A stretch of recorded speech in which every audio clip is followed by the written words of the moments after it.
Kabar bahagia tapi mengejutkan publik Indonesia. Hati tetap merah putih, Shin Tae-yong resmi latih Ulsan HD. Maafkan saya tepati janji tidak akan latih negara lain, tapi saya akan kembali ke Indonesia suatu saat nanti. Wah, kabar top fix terbaru. Akhirnya PSSI sudah temukan direktur teknik yang baru. Siapakah yang terpilih? Tugas pertama untuk mempersiapkan timnas Indonesia apa sajakah? Nova Arianto berharap 3 pemain diaspora ini bisa segera merapat ke timnas U17 Indonesia.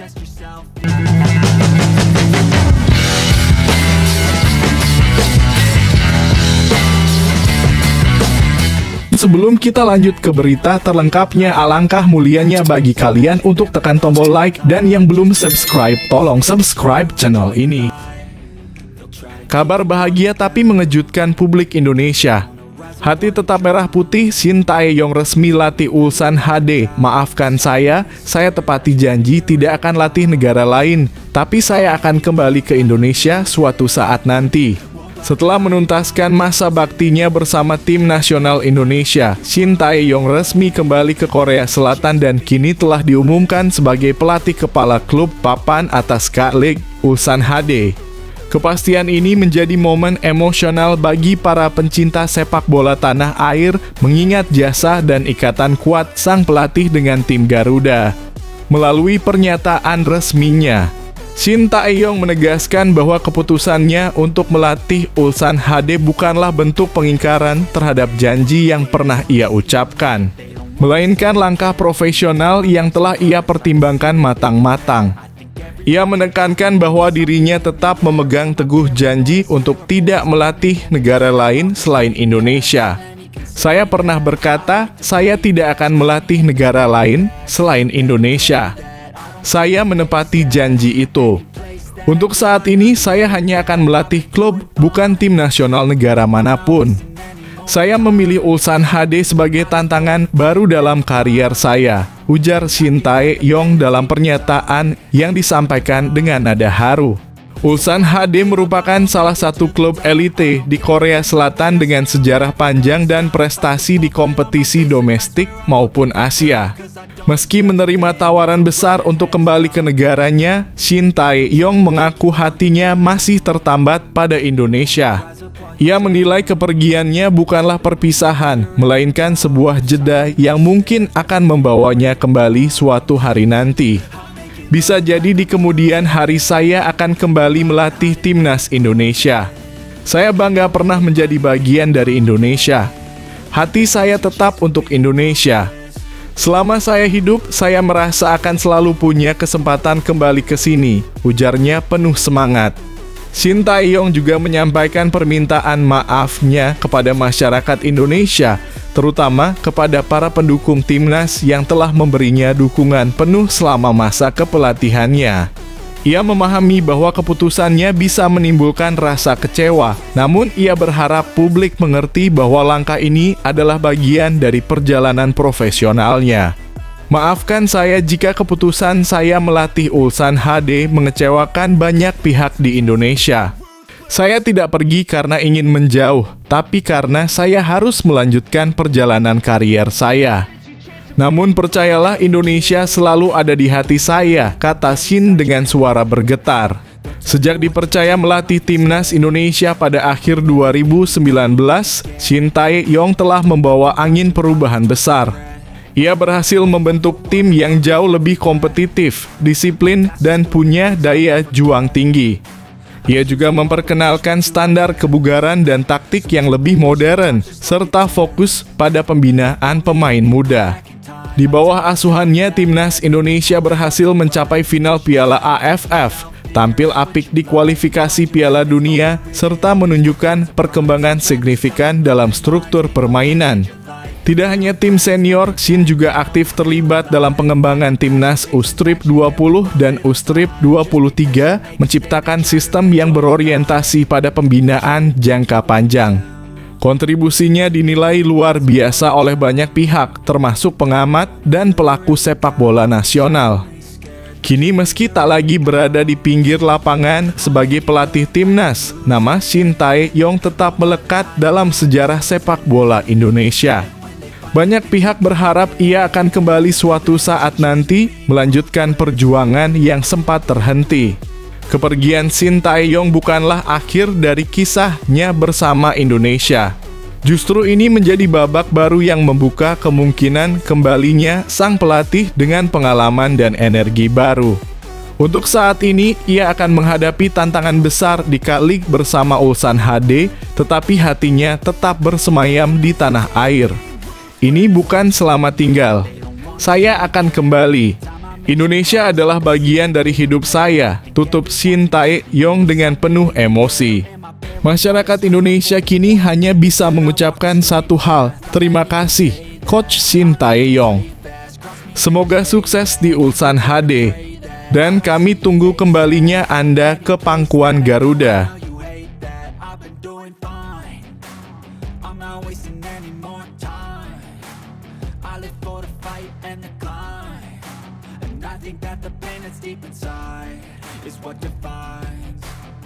So I won't give up, I'm gonna make it to the top. I don't care what's in my way, I swear I'm never gonna stop. I could fall flat on my face and I swear I will get back up. Cause I don't deserve a thing and the road ahead is tough.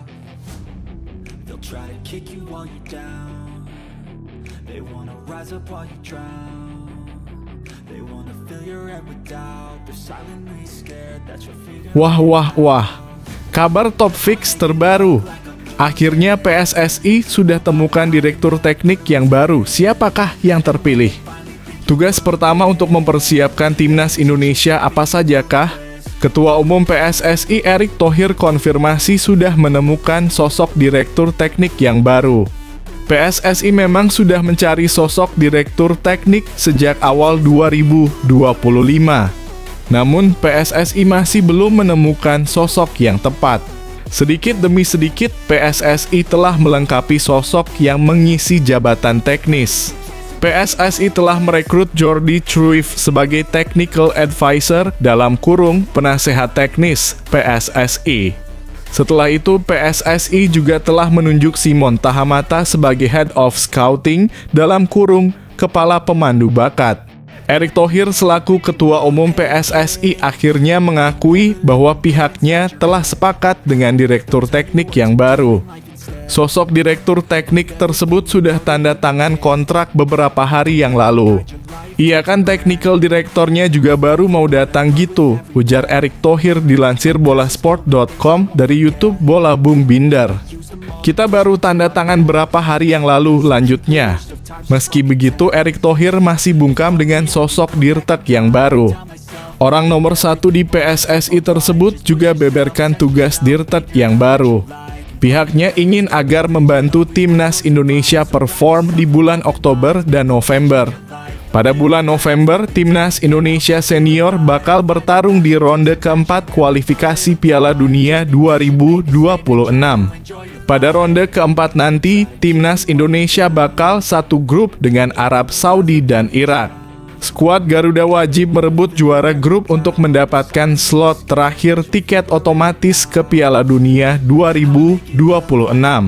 Sementara di bulan November ada turnamen Piala Dunia U-Strip 17 2025 untuk timnas U-Strip 17 Indonesia. Andai timnas Indonesia finish sebagai runner-up ronde keempat kualifikasi Piala Dunia 2026, maka skuad Garuda lanjut lagi ke ronde kelima pada bulan November 2025. Setelah dua event besar timnas Indonesia tuntas, Dirtek bakal merumuskan filosofi dasar pembinaan usia muda dan diterapkan di seluruh daerah-daerah. Erick Thohir mengakui bahwa agar rumusan ini berhasil butuh waktu lama untuk terwujud.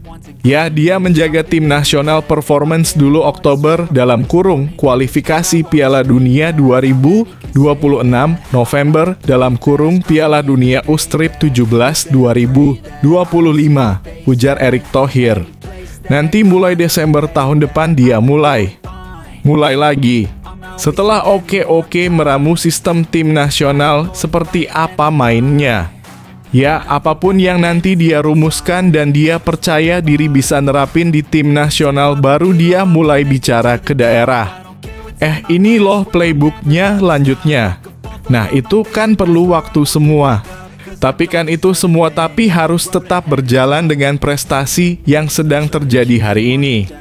Terus termasuk nanti wawancara direktur teknik bersama-sama itu ya, kita sama-sama wawancaranya. Jangan nanti datang direktur teknik ribut lagi. Sama. Iya benar. Betul-betul. Kan kita ini membangun teamwork, tutupnya.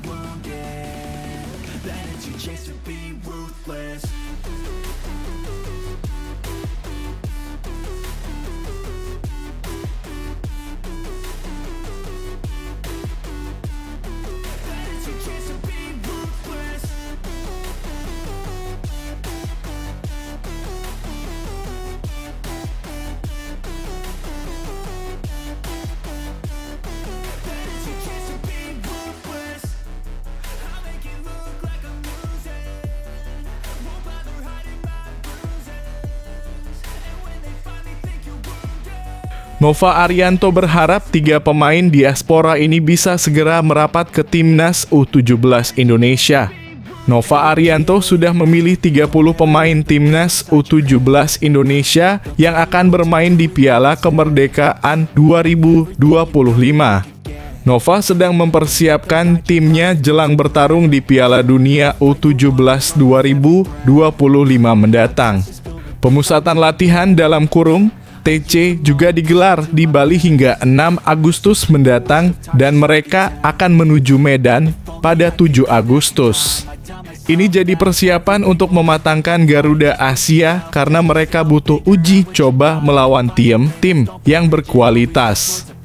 Nova Arianto menjelaskan bahwa timnas U17 Indonesia menunjukkan perkembangan yang positif.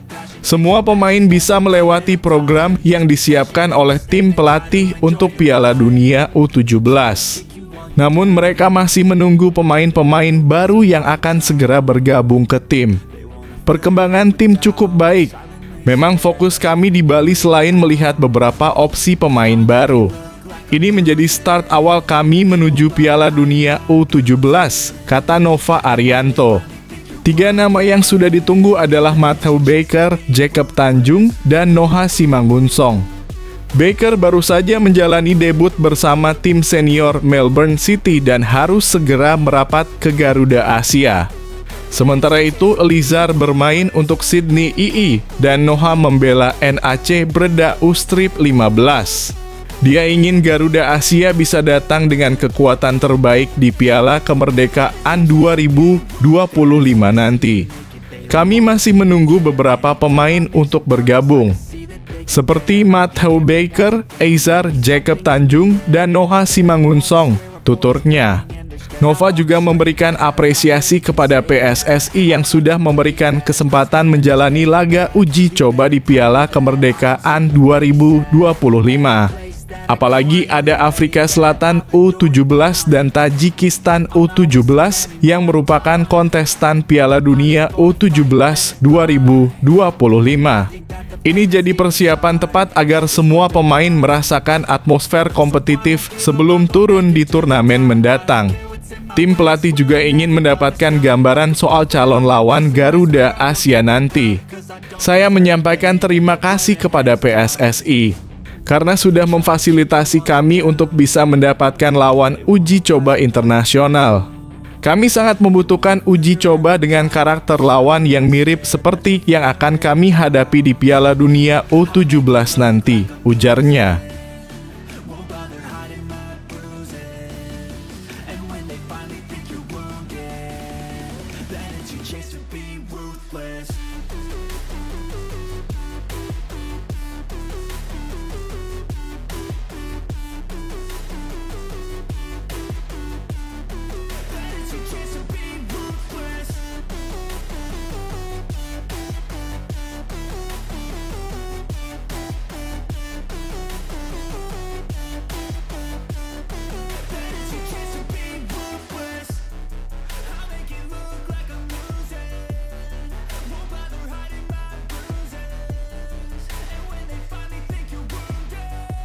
Rodrigo sepakat gabung Liverpool, Isak makin menjauh dari Anfield. Liverpool resmi mengalihkan fokus transfer mereka ke Rodrigo Goes setelah negosiasi mendatangkan Alexander Isak dari Newcastle United menemui jalan buntu. Penjualan Luis Diaz ke Bayern Munich senilai 5 juta rupiah. 36 triliun memberi The Reds dana segar untuk memperkuat lini serang. Namun tawaran 110 juta untuk Isak ditolak mentah-mentah oleh Newcastle. Dalam laporan terbaru dari ESPN Brasil via The Standard, Liverpool disebut telah mencapai kesepakatan pribadi dengan Rodrigo. Jurnalis Ciro Lopez mengungkap bahwa penyerang Real Madrid itu menyetujui tawaran informal terkait kontrak dengan The Reds. Rodrigo dinilai cocok mengisi kekosongan yang ditinggalkan Diaz berkat kelincahan dan ketajamannya di kotak penalti. Transfer ini diperkirakan menelan biaya sekitar 70 juta dalam kurung 1,45 triliun rupiah, jauh lebih masuk akal dibanding harga Isak yang mencapai 150 juta. Sementara itu, Alexander Isak dikabarkan kecewa berat. Ia bahkan disebut menolak latihan dan tak bermain di laga pramusim bersama Newcastle, memperkeruh suasana dengan klubnya. Menurut kamu, apakah Rodrigo adalah pilihan yang lebih tepat ketimbang Isak untuk Liverpool? Tulis pendapatmu di kolom komentar.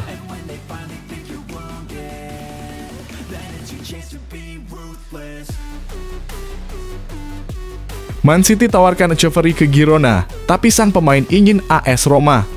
Manchester City dikabarkan menawarkan Claudio Echeverri ke Girona demi memberi sang gelandang muda menit bermain yang cukup di La Liga. Namun rencana itu justru berbenturan dengan keinginan Echeverri sendiri yang lebih memilih AS Roma sebagai tujuan.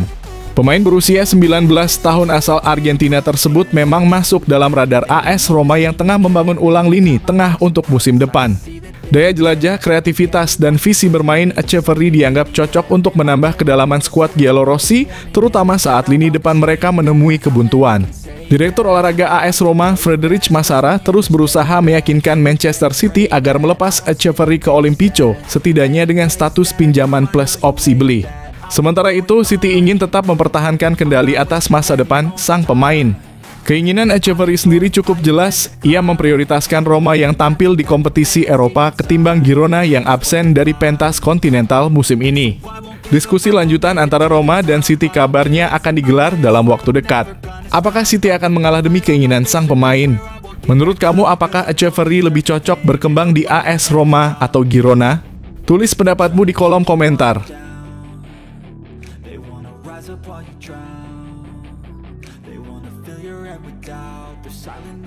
Jorrel Hato pede banget gabung Chelsea. Karena apa sih? Di usia yang baru 19 tahun, Jorrel Hato menunjukkan keberanian besar dengan memilih bergabung ke Chelsea.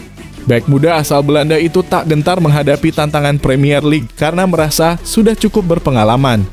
Chelsea menebus Hato dari Ajax dengan kesepakatan yang bisa mencapai 44 juta euro dan mengontraknya hingga 2032. Meski baru 3 musim bersama tim utama Ajax, Hato telah mengoleksi 111 penampilan di semua kompetisi termasuk Liga Eropa. Jumlah itu menjadi modal besar baginya untuk melangkah ke liga paling kompetitif di dunia. Aku hanya ingin debut bermain sebanyak mungkin. 3 tahun berlalu, aku sudah 19 dan punya lebih dari 100 laga untuk Ajax. Jadi, aku rasa aku punya pengalaman, kata Hato kepada laman resmi Chelsea. Ini waktu yang tepat untuk ambil langkah besar, datang ke Premier League, datang ke Chelsea. Dan sekarang aku di sini. Di Stamford Bridge, Hato akan bersaing dengan Marc Cucurella di posisi bek kiri, meski ia juga mahir bermain sebagai bek tengah. Keberanian dan fleksibilitasnya memberi angin segar bagi proyek jangka panjang Chelsea. Menurut kamu, apakah Hato bakal jadi andalan baru di lini belakang The Blues? Tulis pendapatmu di kolom komentar. Treat the worst of times just like a test. If only I could go back in time, I'd tell myself that everything will end up alright. Just push yourself, test yourself, figure out what you like. Diam-diam, Arsenal dekati wonderkid Rennes. Siapa dia? Arsenal dilaporkan mulai memantau Jeremy Jacquet, wonderkid milik Stade Rennes yang mencuri perhatian sejak kembali dari masa peminjaman di Clermont Foot. Sejak Januari lalu, Jacquet berhasil mengunci satu tempat di tim utama Rennes dan berperan penting dalam upaya klub menghindari degradasi, mencatatkan 12 penampilan dan 1 assist. Performa solidnya membuat Rennes memperpanjang kontraknya hingga 2029, tanda kepercayaan jangka panjang pada bek muda ini. Tak hanya di level klub, Jacquet juga sukses menembus timnas Prancis U21 musim panas lalu, mengukuhkan statusnya sebagai salah satu talenta muda terbaik Ligue 1. Menurut jurnalis spesialis transfer Fabrizio Romano, Arsenal kini tertarik untuk merekrut Jacquet. Mikel Arteta ingin membangun kembali kekuatan lini belakang The Gunners, dan pasar Prancis terbukti sukses seperti saat mereka mendatangkan William Saliba. Meski sudah ada kontak awal, peluang transfer dalam waktu dekat masih kecil. Arsenal kemungkinan baru akan bergerak serius pada musim panas tahun depan. Bagaimana menurut kamu, apakah Jeremy Jacquet bisa jadi Saliba berikutnya untuk Arsenal? Tulis pendapatmu di kolom komentar.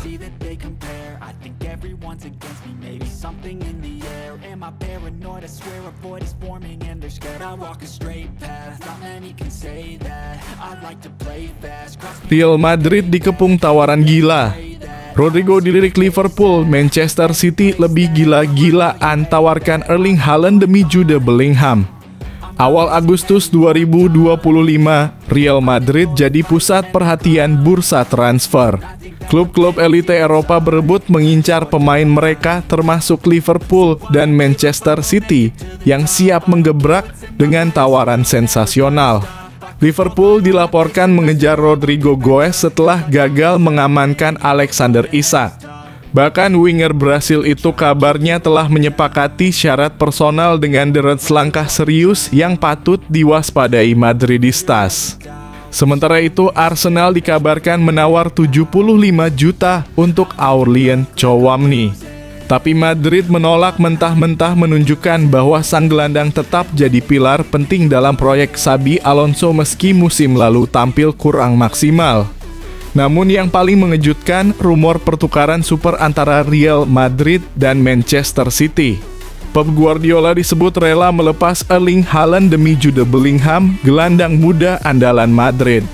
Jika terwujud, ini bisa jadi salah satu transfer terbesar dalam sejarah sepak bola. Menurutmu, apakah Madrid harus bertahan atau berani ambil risiko? Siapa yang lebih penting, Rodrigo, Tchouameni, atau Bellingham? Tulis pendapatmu di kolom komentar.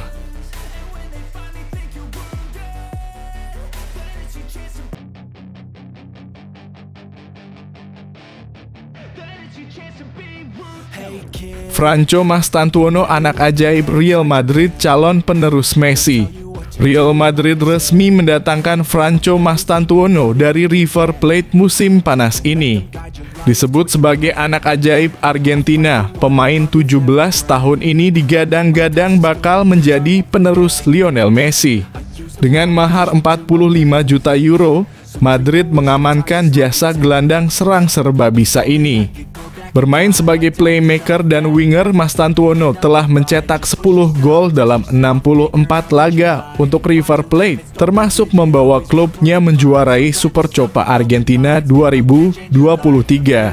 Daniel Brizuela, kepala pencari bakat River, menyebut talenta Mastantuono luar biasa sejak kecil. Di antara banyak anak, dia bisa membuat kontrol orientasi dan mengakhiri aksi dengan gol.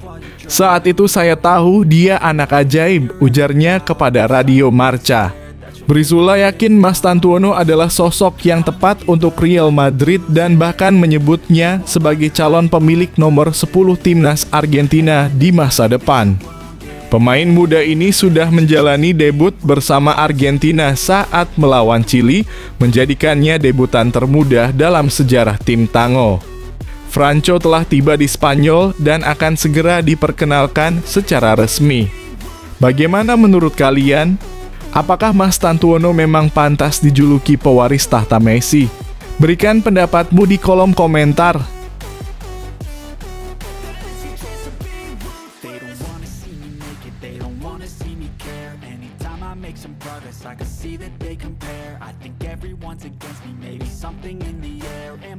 Paranoid, I swear a void is forming and they're scared I walk a straight path, not many can say that. I like to play fast, cross me and there's payback. You better pray that. Fabrizio Romano, Brahim Diaz hampir resmi perpanjang kontrak di Real Madrid. Pakar transfer Fabrizio Romano mengonfirmasi bahwa Brahim Diaz hampir menandatangani kontrak baru bersama Real Madrid. Semua kesepakatan telah disetujui dan pengumuman resmi hanya tinggal menunggu formalitas selesai. Pemain serba bisa berusia 26 tahun ini telah menjadi andalan Xabi Alonso. Meski sempat dirumorkan akan pindah ke Fenerbahce karena kedekatannya dengan Arda Güler, Brahim menegaskan komitmennya, ia hanya ingin bertahan di Madrid. Laporan dari Turki yang mengaitkannya dengan Fenerbahce kini telah dibantah. Brahim bahkan menolak semua tawaran demi terus membela Los Blancos. Kontrak barunya akan memperkuat posisinya sebagai pemain penting yang bisa diandalkan di berbagai posisi lini depan. Meski tak selalu jadi starter, kontribusi Brahim dalam menjaga keseimbangan skuad sangat besar. Ia disiplin, bugar, dan selalu siap ketika dibutuhkan karakter yang sangat dihargai oleh staf pelatih. Di sisi lain, negosiasi kontrak Vinicius Junior dikabarkan mengalami jalan buntu. Apakah ini sinyal pergeseran peran di lini serang Madrid? Menurutmu, apakah Brahim layak jadi pilar masa depan Madrid? Tulis opinimu di kolom komentar.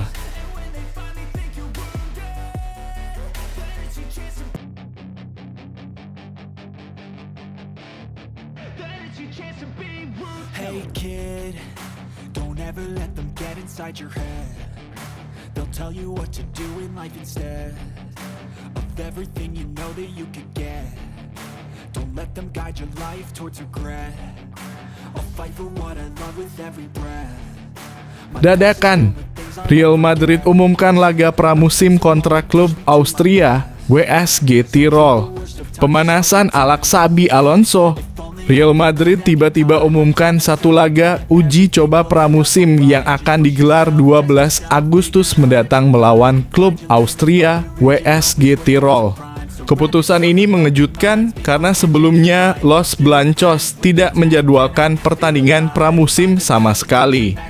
Padatnya jadwal termasuk keikutsertaan di Piala Dunia antar klub 2025 membuat waktu libur pemain sangat terbatas. Bahkan Madrid sempat meminta La Liga 2025/26 ditunda agar skuad Xabi Alonso punya waktu lebih untuk istirahat. Sayangnya permintaan itu ditolak federasi. Sembari menunggu hasil banding, Madrid akhirnya memutuskan tetap menjalani satu laga pemanasan tepat sepekan sebelum La Liga dimulai kontra Osasuna. Menariknya, tim tidak akan menggelar pemusatan latihan di Austria, hanya bertanding lalu langsung kembali ke Spanyol. WSG Tirol sendiri bukan lawan berat mereka, finish ke-10 dari 12 tim di Liga Austria musim lalu. Pertandingan ini lebih bertujuan mengembalikan kebugaran usai libur 3 pekan. Menurut kamu, apakah satu laga ini cukup untuk memanaskan mesin Madrid sebelum musim baru? Beri pendapatmu di kolom komentar.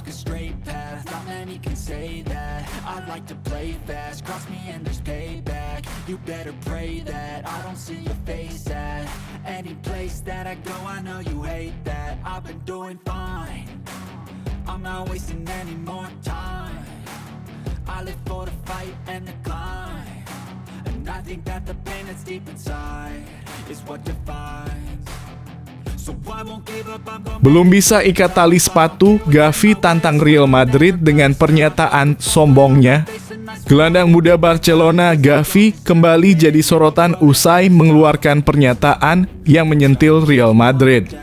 Barcelona tampil superior sepanjang musim 20.242.025, menyapu bersih kemenangan dalam 4 El Clasico. Dari kemenangan 4-0 di La Liga hingga sukses membungkam Madrid 5-2 di final Piala Super Spanyol, dominasi Barca tak terbantahkan. Bahkan di final Copa del Rey dan Jornada ke-35 La Liga, mereka kembali menundukkan rival abadinya. Gavi, sang bocah ajaib berusia 20 tahun, meyakini mental Madrid mulai goyah. Apakah Real Madrid khawatir? Tentu saja. Kami menang di semua El Clasico musim lalu dan itu belum pernah terjadi, ujar Gavi percaya diri. Menariknya, Gavi dikenal bermain tanpa mengikat tali sepatu. Bukan karena ritual, tapi karena Dia belum bisa. Dia tak tahu cara mengikat tali sepatunya dengan benar, ungkap jurnalis Spanyol Marc Marba Prats. Bagaimana menurut kalian? Apakah Gavi terlalu percaya diri atau justru menunjukkan mental juara? Tulis pendapatmu di kolom komentar.